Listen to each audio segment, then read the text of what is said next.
하나님 말씀은 고린도 후서 7장 8절부터 11절까지 보겠습니다. 그러므로 내가 편지로 너희를 근심하게 한 것을 후회하였으나 지금은 후회하지 아니함은 그 편지가 너희로 잠시만 근심하게 한 줄을 알미라. 내가 지금 기뻐함은 너희로 근심하게 한 까닭이 아니오 도리어 너희가 근심함으로 회개함에 이른 까닭이라. 너희가 하나님의 뜻대로 근심하게 된 것은 우리에게서 아무 해도 받지 않게 하려 함이라. 하나님의 뜻대로 하는 근심은 후회할 것이 없는 구원에 이르는 회개를 이루는 것이요 세상 근심은 사망을 이루는 것이니라. 보라, 하나님의 뜻대로 하게 된 이 근심이 너희로 얼마나 간절하게 하며 얼마나 변증하게 하며 얼마나 분하게 하며 얼마나 두렵게 하며 얼마나 사모하게 하며 얼마나 열심 있게 하며 얼마나 벌하게 하였는가. 너희가 그 일에 대하여 일체 너희 자신의 깨끗함을 나타내었느니라. 아멘. 사도 바울이 고린도 교회에 편지를 보냈는데 그것이 고린도 교인들에게는 큰 근심거리였습니다. 왜냐하면 잘못하는 것을 지적했기 때문에 그렇죠. 그러니까 그 편지를 쓴 사람이나 편지를 받은 사람이나 마음이 편할 수가 없습니다. 우리가 가족 간에도 뭔가 잘못했을 때 그걸 바로잡으려고 이야기할 때 그 대단히 부담스럽죠. 가족 간에도 그런데 이게 교인들을 대상으로 교회를 대상으로 큰 문제가 있는 거 바로잡을 때 이게 참 어렵습니다. 그걸 잘 받아들이면 은혜가 되고 온전케 되지만 그렇지 않으면 반발이 일어나죠. 그러면 갈등이 생기고 싸움이 생기고 이 교회가 두 쪽 나든지 세 쪽 나든지 엉망이 됩니다.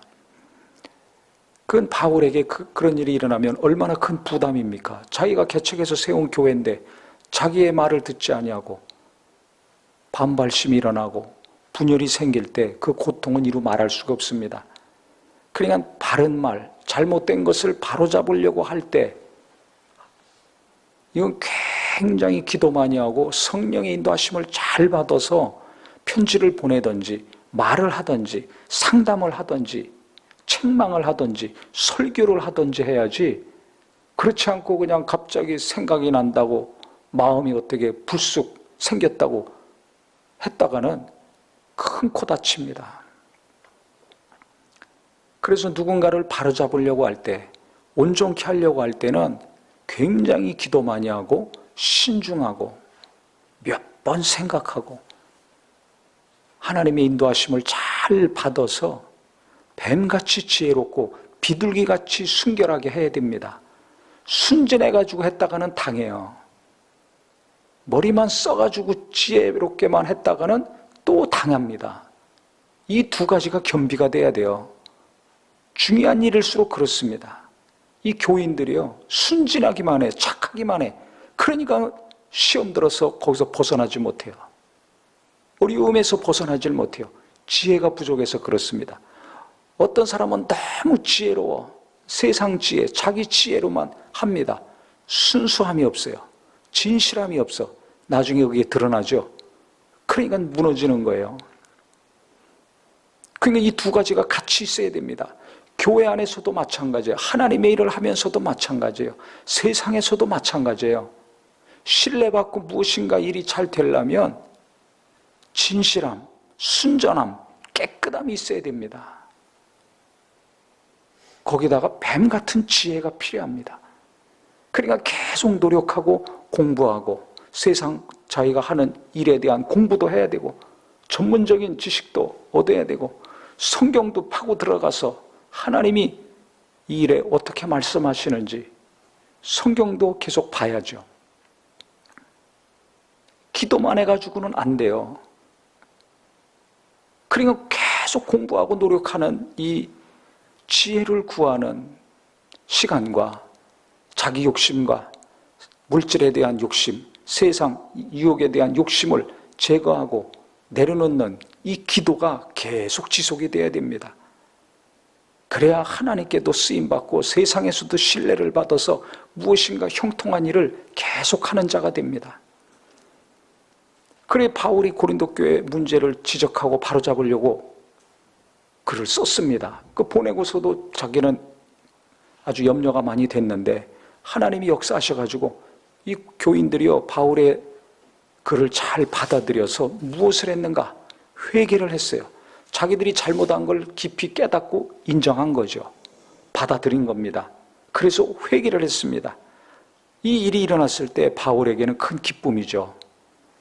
그래서 9절에 보면 내가 지금 기뻐함은 너희로 근심하게 한 까닭이 아니오 도리어 너희가 근심함으로 회개함에 이른 까닭이라. 근심은 잠깐이고 그 근심을 통해서 회개한 거죠. 너희가 하나님의 뜻대로 근심하게 된 것은 우리에게서 아무 해도 받지 않게 하려 함이라 하면서 하나님의 뜻대로 하는 근심은 후회할 것이 없는 구원에 이르게 하는 회개를 이루는 것이요 세상 근심은 사망을 이루는 것이니라 하고 했습니다. 근심이 두 가지가 있어요. 하나님의 뜻대로 하는 근심이 있고 세상 근심이 있다는 겁니다. 그러면 우리 성도님들 잘 생각해 보세요. 나는 어떤 근심을 주로 많이 하는가? 대부분이 세상 근심이에요. 그러면 거기서 빠져나오기 어렵습니다. 예배할 때, 말씀 들을 때, 기도할 때 그때만 잠깐 벗어나지 그 다음에 다시 거기에 또 빠져들어갑니다. 그 생각 자꾸 나잖아요. 교회 왔을 때 교인들하고 있을 때는 생각이 안 나니까 잊어먹고 사니까 괜찮지 혼자 있거나 일하거나 또 그 문제 부딪히게 되면 그걸 해결을 못하고 또 빠집니다. 세상 근심은 그래요. 세상 근심 중에 뭘 제일 많이 합니까? 돈 아닙니까? 계속 시도 때도 없이 돈 생각해 보세요. 거기서 빠져나오기 어렵습니다. 근데 언제 거기서 빠져나와서 돈을 지배하고 다스립니까? 하나님 앞에서 내가 어떻게 살고 있는지 깨달았을 때 돈으로야만 향하던 내 마음과 생각이 하나님께 향했을 때 하나님에 대한 믿음, 하나님이 나를 살피시고 먹이시고 재우시고 이끄신다는 믿음, 이 믿음이 있을 때, 그 믿음이 지속될 때 돈에서 완전히 벗어나서 돈을 다스리고 지배합니다. 자식 키우는 사람 자식한테 빠져가지고 계속 자식에 대해서 염려하고 걱정하고 근심하는 사람들이 있어요. 간증을 하고 말씀도 듣고 교육도 하고 세미나 그때뿐입니다. 그때뿐이에요. 끝나고 나면 어떻게 돼요? 항상 염려, 걱정, 근심이 계속이 됩니다. 믿음이 없어요. 하나님께 자식을 맡길 믿음, 하나님이 키우신다는 믿음이 없어요. 그러니까 항상 근심하죠. 어떻게 해야 될지 몰라서가 아니야. 알면서도 그래. 왜? 마음과 생각이 오직 자식한테 가 있어요. 이걸 깨닫고 내가 이거 잘못하고 있구나, 잘못 살고 있구나, 이게 자식을 위하는 것이 아니구나 깨닫고 하나님께 마음을 돌이킬 때 어떻게 됩니까? 하나님을 계속 의지하게 돼요.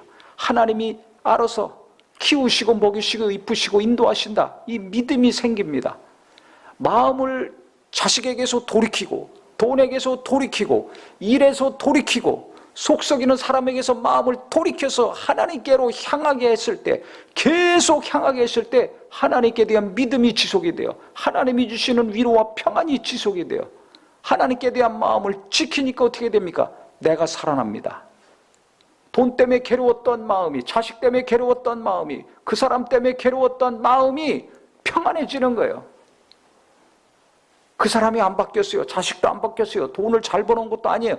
그런데 하나님께 마음이 고정되어 있으면 마음이 평안해져요.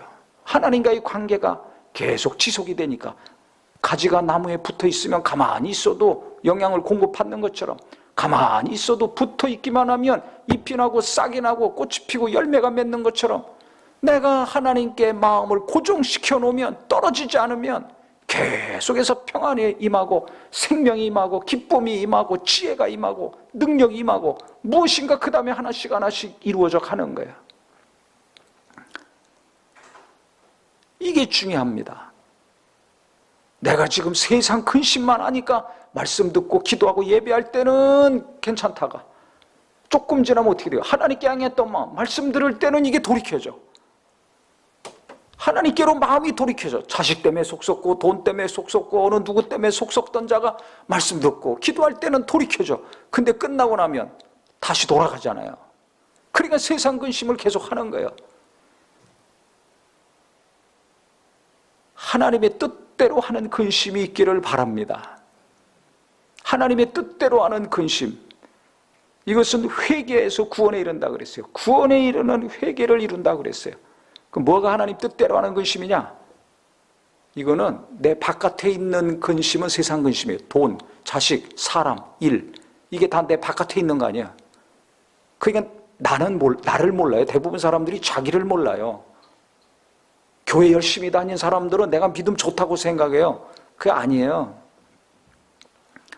하나님 뜻대로 하는 근심은 뭔지 아세요? 하나님 앞에 나를 돌아보는 사람입니다. 이게 다른 거예요. 내 속을 돌아보는 거예요. 나를 점검하는 거예요. 내 밖에 있는 것만 생각하면서 근심하는 사람은 세상 근심하는 사람이고, 나를 하나님 앞에서 돌아보는 사람, 내가 신앙생활 제대로 하고 있는가? 내가 왜 이렇게 계속 속 썩고 있는가? 왜 불안한가?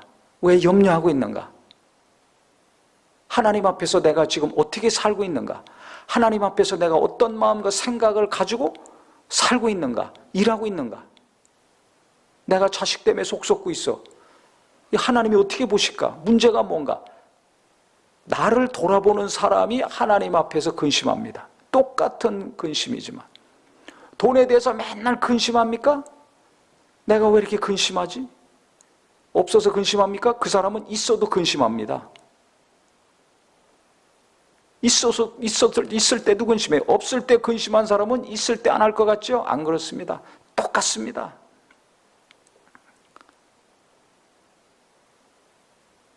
자기를 몰라요, 지금.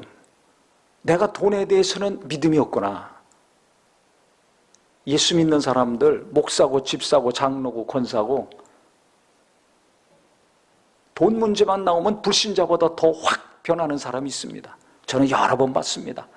친절하고 상냥하고 온유하고 순한 사람인데 돈 문제가 딱 걸리면 이건 완전히 180도 딴 사람이 돼요. 목소리가 다르고 표정이 다르고. 왜 그럴까요? 다른 것은 괜찮은데 어떤 일에 있어서만큼은 완전 딴 사람이 돼. 거기에 대해서 믿음이 없는 거예요. 이걸 알아야 돼요, 내가. 그래서 나를 자꾸 성경을 보면서 나를 돌아보고, 기도하면서 나를 돌아보고, 어려운 일이 생겼을 때 바깥으로 손가락질할 것이 아니라 그 사람이 잘했던 잘못했던 나를 돌아봐야 됩니다. 성령이 오시면 어디에 오세요? 내 사정을 가장 잘 아는 내 영에, 하나님의 사정에 통달하신 성령이 오시면 내 안에서 가르쳐 주시죠. 내 마음과 생각에다가 가르쳐 주세요. 그럼 성령이 제일 먼저 가르쳐 주시는 게 뭔지 아세요? 내가 잘못한 걸 가르쳐 주세요. 내가 죄인인 것을 가르쳐 주세요. 우리가 어떻게 예수 믿었습니까? 내가 죄인이라는 것을 깨닫고 깊이 체험했을 때 예수를 믿게 됩니다. 자기가 죄인이라는 것을 깨닫지 못하는 사람, 인정하지 않는 사람은 예수 못 믿습니다. 예수 믿기 어렵습니다. 믿고 싶어도 이게 안 믿어져요. 그러니까 하나님의 역사는, 성령님의 역사는 무엇인가?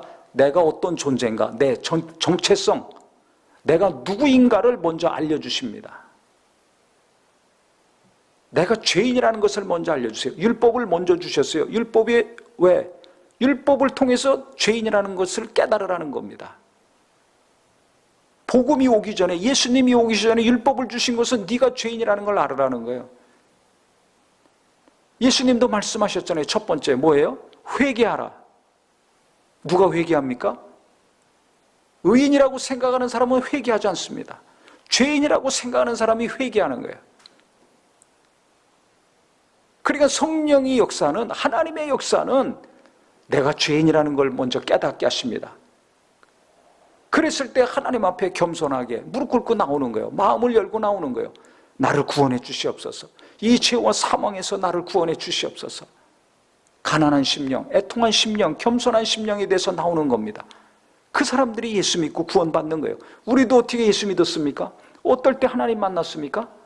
내가 죄인이라는 것을 깨달았을 때, 죄인이라는 것을 깊이 깨달았을 때 예수님의 은혜와 사랑이 깊이 체험이 됩니다. 죄인이라는 것을 조금 깨달으면 하나님의 은혜와 사랑도 조금 깨닫습니다. 이게 비례합니다. 정비례합니다. 그러니까 죄에 대해서 얼마나 내가 죽을 수밖에 없는 자인가, 얼마나 더러운 자인가, 얼마나 악한 자인가를 깨달으면 깨달을수록 은혜가 넘치는 사람이 되는 거예요. 그래서 성령이 역사하시면요, 내가 잘못한 것이 무엇인가, 그 사람도 잘못했는데 부딪힌 거 아니에요. 그래서 내가 괴로운 거 아니에요. 같이 일하기 어렵고 같이 살기 어려운 거 아닙니까?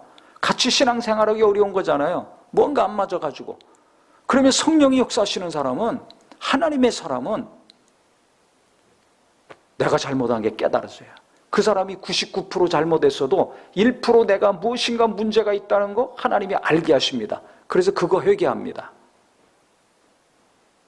이게 하나님의 뜻대로 하는 근심, 성령이 역사하시는 자,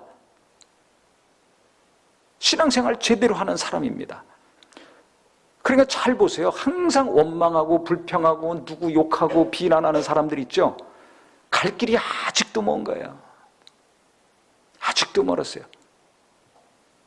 믿음의 사람은 그게 갈수록 줄어들고 없어집니다.